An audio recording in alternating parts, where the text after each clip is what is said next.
Hi, this is Lauren Cheek from Lornicopia coming to you from quarantine. I'm going to take you on a quick garden tour. All right, we're going to start at the mailbox. I always let people know where I live because I say, look for the pink mailbox. But there's a reason why this mailbox is pink, and it's because this tree right here is a red bud. It's got a beautiful pink color to it. These bushes right here, which I need to trim back a little bit and are Loropetalum. Look at the leaf. That is a freaking gorgeous leaf. I'm going to take starts of this and put it along the fence in the back. But this also blooms in pink. And then these crepe myrtles that I have here and here also bloom in pink, and they bloom at different times of the year. So all during the year, I have something pink blooming near the mailbox. So I decided to paint the mailbox pink. But anyway, and then I have like orange flowers down here. These are little irises that bloom early winter, and they're purple. But they were blooming while this was blooming. This whole tree had sort of a pink purple color to it. So here along this side of the walk, which is shady, I have Encore azaleas. They bloom multiple times a year. They just quit blooming. And then there's a white azalea that my neighbor started from a clipping we found on the floor at some garden store. And that is glorious. It's a beautiful white. But these pink ones and purplish ones that are here along this row, they bloom all throughout the year. So they just quit blooming. They'll bloom again in another couple of weeks. This is a mimosa tree, and it has sort of peach-smelling flowers that are pom-poms that blooms in the later summer. And then I put irises in here that I'm hoping will bloom. They're blooming next door at Noel's house. And then this is Lariopie, or monkey grass, and it will bloom when the crepe myrtles are blooming, and this is purple, and then you have purple and pink. And then I put monkey grass all the way around this bed that I dug. I've got some irises that are going to bloom that I dug up out of somebody's yard. I don't know what color they are. They're probably yellow, but some of these in here are purple as well. And then I've got red hot poker, black-eyed Susans, daylilies that are orange. This is a gardenia I did from a start. This is a crepe myrtle I did from a start. This crepe myrtle is purple. And then these are, of course, gardenias are white. And then these lilies that I've planted around, I'll show you when we get to the backyard. They'll actually fill out this bed, and they'll be up to my chin. They grow to be about 5 feet tall. And then I did another bed here the same with very similar plants. This is an Encore azalea that will bloom again. Encore azaleas can live in the sun or the shade. They do very well in the sun as long as you keep them watered, and they'll bloom constantly throughout the year. So that's that part of the bed. And then over here, I've got a cut garden that's beginning to germinate, and then some daylilies that just volunteered to come up in there. These are different types of cosmos, zinnias, and then another taller cosmo. And then there's some bells of Ireland in here, and I don't even know what that looks like. We'll see when it comes up. Over here, I've got a row of chickpeas growing. And then next to them, I've got cucumbers. I haven't seen the cucumbers germinate yet, so I don't know how it's going to look, and I'm afraid to weed. So I'm growing food for the first time, and that's the Little Gnome Village. I had to have this tree cut out. It was rotting, and it opened up a lot of sun in this area, so I decided to plant a garden with cut flowers and bulbs, as well as food, because it gets sun all the time. This is pumpkin. I got 4 of them planted around this hill where the tree stump is. They should fill in the area later in the summer. And then this is a weed. It's called pokeweed. You can eat it. You have to boil the leaves 3 times and get it when it's small. So you boil it, throw it out, boil it, throw it out, and then the 3rd time you can eat it like greens. But this is so pretty. It gets purple stems. They hang down and droop. And then it has purple berries on it that are darker than the stem. The stem's kind of a maroon color, and the berries are a deep purple. It's a gorgeous plant. I always let one grow up here, and then I run them over with a mower in other parts of the yard because they're pretty prolific, but a lovely plant. I've got tomatoes in here. I'm going to plant beans with the tomatoes to grow on these teepees that I made when I trimmed another thing. Right here, I've got a cut garden growing as well as some peppers. And I haven't seen the peppers germinate yet, so I may have to go back to the drawing board. And here I've got some red lilies, I've got some irises, and I've also got monkey grass around the edge. And then in this planter, I have planted a New Guinea impatient. I planted 2 types of sweet potato vine that contrast. They'll drape down and hang down. And then Dusty Miller. And then this, of course, is a dogwood. It already bloomed. It's gorgeous. And behind it is another redwood. So you have that going on there. And I have color in the yard all of the year, except for a couple of months in winter because I live in Atlanta. And things die back for about 2 months and look really ugly. And then they peek back out. And then this tree blooms. And the loropetalums down there bloom. And you start to see things fill out. And then gradually the dogwoods and azaleas bloom for the first time. And then it succeeds through the season. And here I put oriental lilies, liatris, and then there's also a cut garden planted. And I'm seeing some of the cut garden stuff come up. But I realized I plowed all this up and I wasn't going to waste all my effort. So if the other stuff I planted does not come up, I'll have something else blooming in just a couple of weeks, or at least showing up in a couple of weeks. And then this is a Rose of Sharon. I cut it back. A birdhouse. This is a camellia. It blooms in the wintertime. It was getting big. I had to cut that back. I have more tomatoes over here, some garlic, and then I have in there some zinnias. Zinnias are gorgeous. Anyway, let me do a shot of the front of the house. So that's a mulberry tree right there. I'm getting ready to harvest. I have them all over the place. In fact, they're a nuisance because they pop up everywhere and the birds plant them everywhere.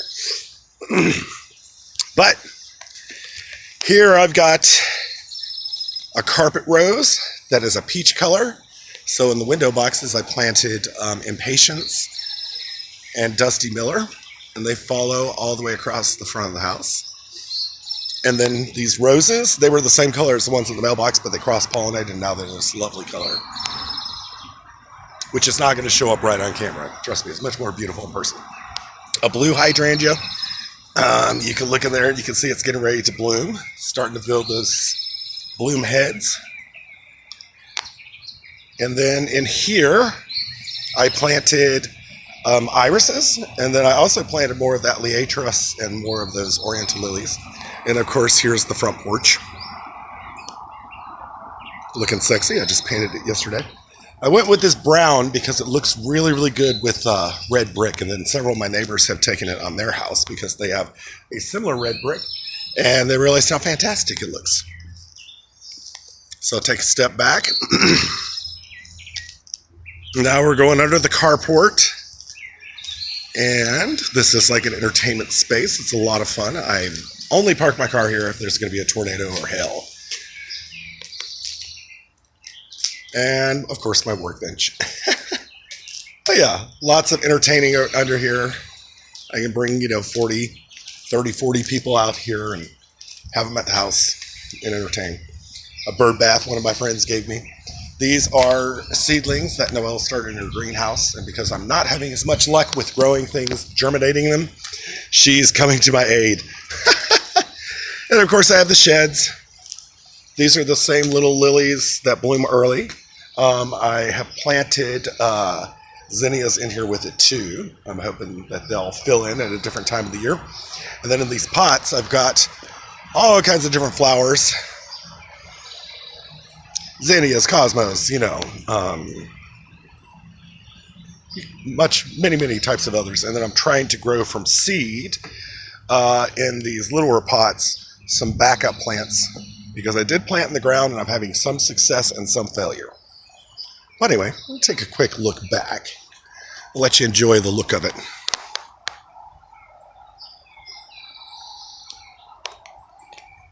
And then along here, I planted irises.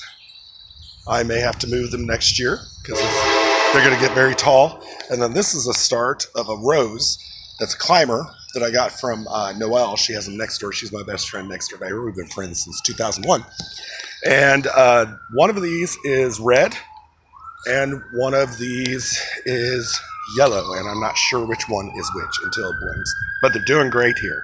And then a red rose, more gardenias, that we did from the start. My brother-in-law did that. And then back in there, I've got a hydrangea I moved. This looks like a sunny spot, but it's really not. It gets shade most of the day, just right these couple of feet. And then in there are gladiolas, which I didn't know you have to stake. So I'm going to go to Home Depot and get more stakes because I've had them for 2 years in a row. They bloom reliably and beautifully, but they flop right over. In here, I've got purple basil growing up. And then I planted wildflower seeds, bachelor buttons in here. And then I'm trying to grow watermelon throughout here. But I haven't seen the watermelon seed come up, so I'm starting it in planters. And then back in there, you just got some nice, lovely shade. Let's take a look through. I cleared all this brush back here and shaped it up and cut my roses back. They had overgrown for several years, and they're quite pretty. But eventually, you have to groom them a little bit. And then over here next to the sheds, what I've got is I've got monkey grass surrounding this, which blooms, like I said, late in the fall, late summer. Red roses, and then a few little daylilies in there to bring some orange. And then these two hydrangeas right here, I bought them blue, but they always bloom purple. So this is gorgeous. And you can see right in there, that's the head bud of the flower. And usually these bloom when the roses bloom, and the roses really have their first big flourish usually in May. They will bloom earlier and then continue to bloom, but all of them bloom like really, really hard at the same time. And then these are Rose of Sharon's. And I'll do another video later to show you what everything looks like when it's in full bloom, you know, where I'll just do a walkthrough and I won't have to explain necessarily what everything is. So I ground up large parts of my yard trying to grow a COVID-19 garden, right? And this one I put eggplant in and it grew right back over. I mean, like literally I did it and it grew right back over. This one I turned with a shovel after plowing. I haven't planted it yet, but as you can see, turning with the shovel did a much better job of killing all the weeds. This looks just like a patch of grass right now. That rose right there is a pink rose, just like the one at the mailbox. I cut it way back. It was filling out the whole area. I couldn't get there in a mower. This tree that I let grow to replace that tree, which died, is now beginning to cover a lot of territory. So it's shaded the whole area where that was once a big sunny spot. So I have my rose garden there at one point in time, and I'm kind of moving it this way. But as we look out, look at these irises.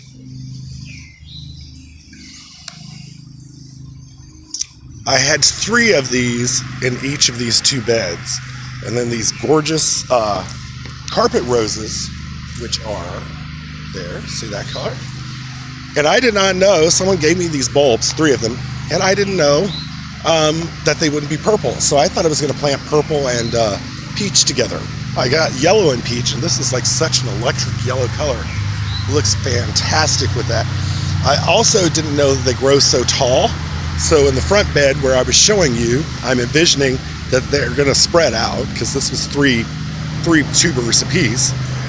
And they're going to get up to almost head high. So they're right up to my eyeballs. I'm 5'9". But that will give you an idea of how big irises can get. And then eventually you have to divide them.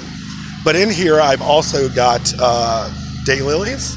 So those will bloom later in the summer. The irises will lose their blooms after a couple of weeks. They'll go through May. But then this grass that we leave behind is so pretty. It's architectural. And then the roses take over and fill that in. So in this bed, I've planted a cut garden. Hopefully that'll be a success, and I can show that to you later. Got a little fire pit out here. And then this is the rest of the flower garden. So in here I planted various things, like planted some purple bellflower, purple cornflower. That's seed, so we'll see if that comes up. Then I got these roses, which are peach, kind of like the other. They're not the same rose. These are a knockout, and those are a ground cover rose, like a carpet rose. These will get much bigger. And then I've got gladiolas in here. These are more of the orange daylilies. I've put in a foxglove. We'll see if that one makes it. And then I've got some irises on this side to kind of fill it in and give it some height. And then I've got sage, brown-eyed Susans, little yellow roses that I'm trying to grow up bigger. Show you this one. Yeah, and then they turn this color as they mature. And then these are just violets, but I like them as ground cover in here because they bloom very beautifully. In fact, here, let me show you one that's in bloom. It's just a carpet of that. Like right around February. So I don't mind those being in there. I'm like, they'll cover in and fill out the leaves pretty. You know, I'll let them continue to grow. These are spiderwort. And this should expand out and fill up the space. This is St. John's wort. It blooms these beautiful yellow flowers. I took this from a cutting in the front. They got swallowed by the bush. So I was like, I can't save that bush per se, but I can at least restart it and, you know, grow something from it. These are blackberries that planted themselves in this bed that right now is in full sun, but later in the summer is pretty much in full shade. So I let them grow. I'm just going to harvest some blackberries. Look at those flowers. Just beautiful. And then back in here, this is the purple crepe myrtle. This crepe myrtle is a light pink color. And then that crepe myrtle is a hot pink, kind of like the ones that are by the mailbox in the front. They're exactly the same color. And then these Rose of Sharons, I have to mow some of them down because they'll just go everywhere. But it's a gorgeous plant. They'll come out in like purple, pink, champagne, peachy colors. And you never know what you're going to get. And then I groomed this rose back because, once again, it was covered in brush back here. I cut all of this out to even it, make a little space. But this one does well. But this one is the mother of this one. This one I didn't plant. This one just grew from seed. And then I have what's going to be a pink rose. And then this one, which would be a pink bush of roses that'll bloom as soon as it recovers from the intense pruning that I gave it. And you can see that it's putting out new leaf. So it's going to make it quite well. But anyway, and then of course I got the gnome garden, which I've done in another video. It's back there in the back part. But in here I planted carrots, cucumbers, and radishes. And as you can see, I've grown ants. None of my stuff came up that I can tell. I'm kind of waiting on it to see if something develops. If maybe they just took longer to germinate because it hasn't hit 80 degrees. 80 degrees seems to be like the time when everything pops. But I did plant corn in here. And I have a couple of rows of corn. I'm going to add some new ones. But yeah, so I've got, let me find it. Corn. And what I'm doing in this bed is I'm doing all corn, and then I'm going to plant a three-sister garden, and then I surrounded the border with zinnia all the way around. The three-sister garden is what the Native Americans did. You plant a corn stalk, then you plant a bean stalk, and then you plant squash. And you plant them in succession so that the beanstalk runs up the corn stalk, the squash grows at the bottom, and it covers and kills all the weeds or suppresses the weeds. So that's where we're at. Thanks for coming to my garden. I'll let you see pictures later.